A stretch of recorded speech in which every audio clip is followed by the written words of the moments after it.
মসজিদ হলো আল্লাহর ঘর, শান্তি ও কল্যাণের জায়গা।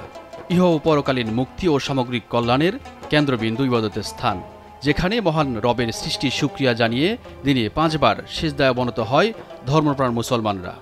আর সেই মসজিদ যদি হয় পবিত্র কাবা শরীফের আদরে নির্মিত, তাহলে কেমন হয়?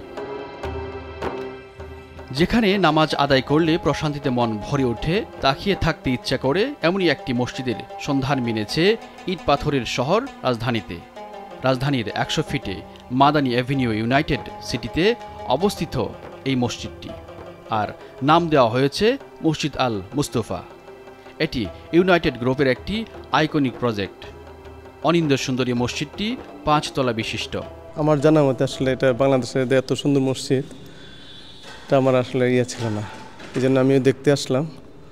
মসজিদটা অনেক ভালো লাগলো, পরিবেশটা অনেক সুন্দর এবং ইবাদতের জায়গা, আসলে নিরিবিলি, একেবারে কোলাহলমুক্ত, খুবই সুন্দর এবং আমল করার মতো আসলে এখানে জায়গাটা।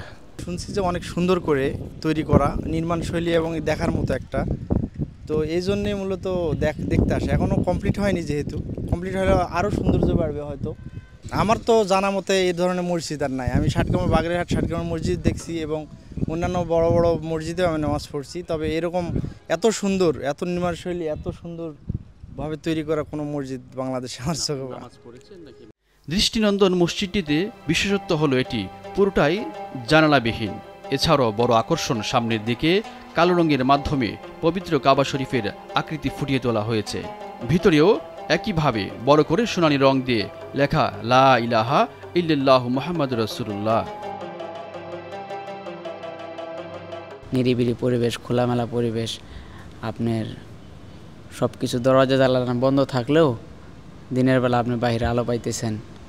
পরিবেশের কোনো দিক দিয়ে ইনশাল্লাহ কমতি নাই।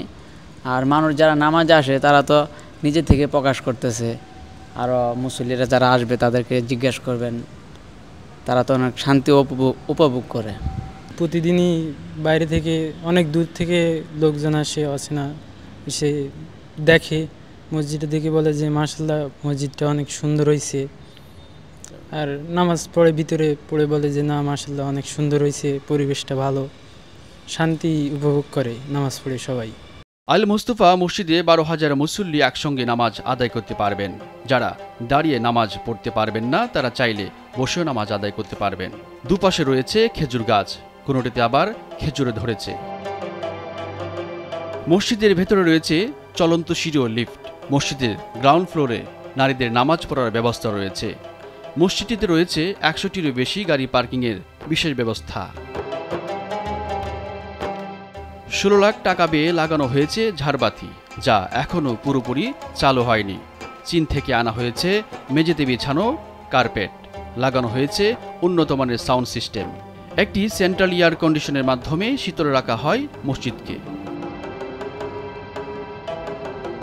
আসাদুজ্জামান বুলেট, ভোরের কাগজ, ঢাকা।